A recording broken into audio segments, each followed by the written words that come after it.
If the outside of your dryer vent looks like this, then it is way past time to get your dryer vent cleaned.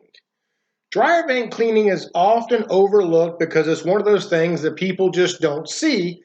However, every time they use their dryer, they typically clean the lint trap or the lint filter.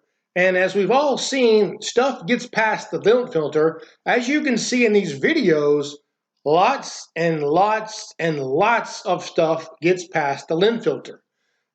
The dryer vent should be cleaned annually, and when they are not cleaned regularly, obviously you have a lot of buildup, which can cause some serious problems.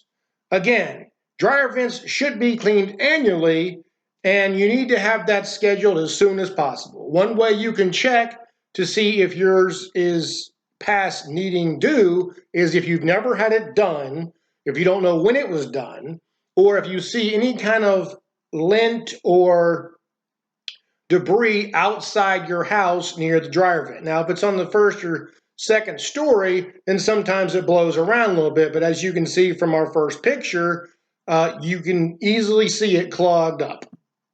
Schedule your dryer vent cleaning today.